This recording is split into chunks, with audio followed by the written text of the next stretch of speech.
Guys, ang Northport Batang Pier na ang makakasukotang lakas ng Barangay Ginebra sa playoffs.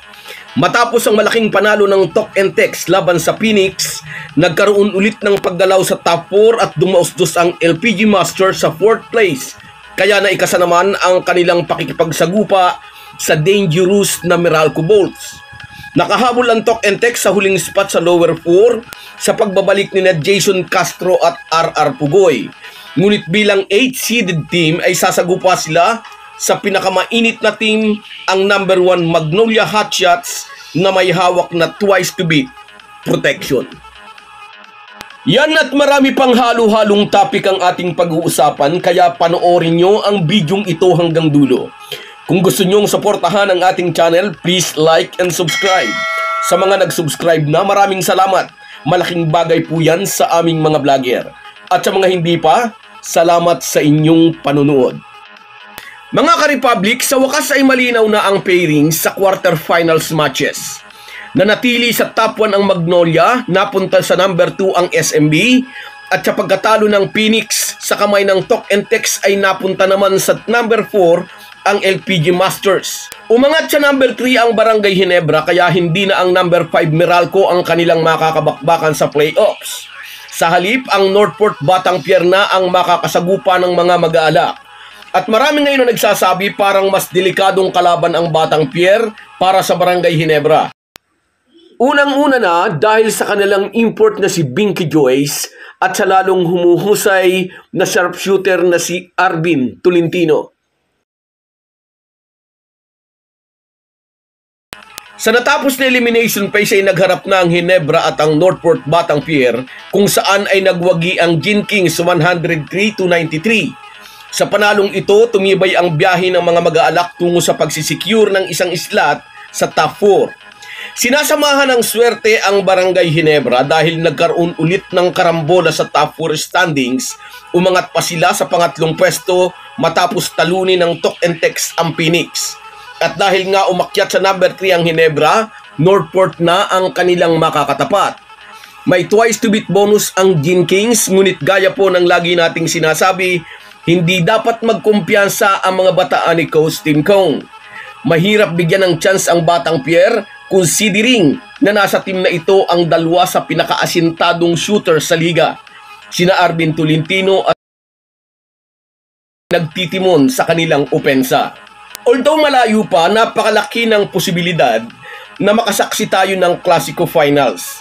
Iyon ay kung malalakdawan ng Ginebra at ng Magnolia ang kanilang respective opponents ngayong quarterfinals at sa semis. Ito ang possible scenarios dyan. Kung maigugo po ng Ginebra ang Northport at matatalo naman ng SMB ang rain or shine dito sa playoffs, ang Birnen at ang mga mag-alak ang magbabakbakan sa semifinals. At kung magwawagi ang Ginebra laban sa kanilang sister team SMB sa best of 5 semifinals, ang mga bataan ni Coach Tim ko naman ang makakaharap ng magwawagi sa kabilang pairing na inaasahang pangingibabawan ng Magnolia Hotshots.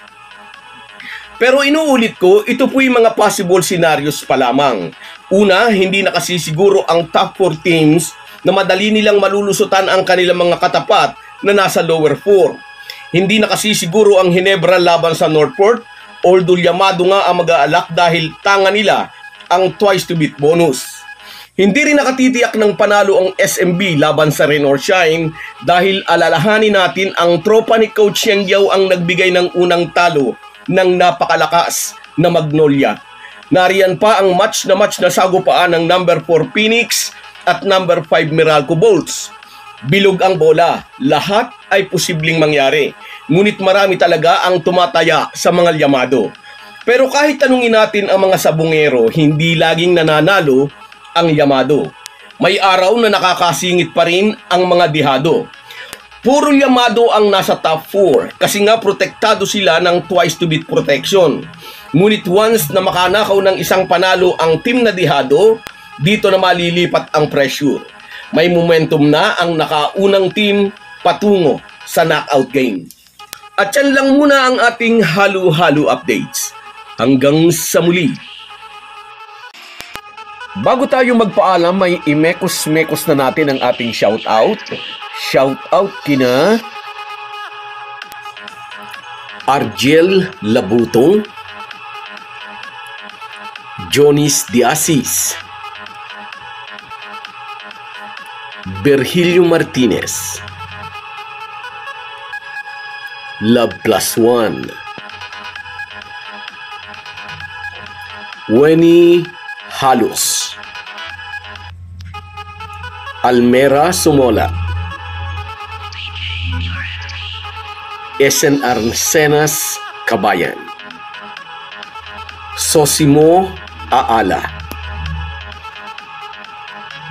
Rino Baral, tama ka kabayan, and si Jeffrey Granada at Joselito Capino. Kahit gaano po tayo kabisi ay huwag po nating kalimutan ang ating buhay espiritual. Lagi po tayong magpasalamat sa bawat araw na dagdag sa ating buhay. Malaki po ang maitutulong ng pananalangin araw-araw. Isang paalala po mula sa inyong Halo-Halo Sports Republic.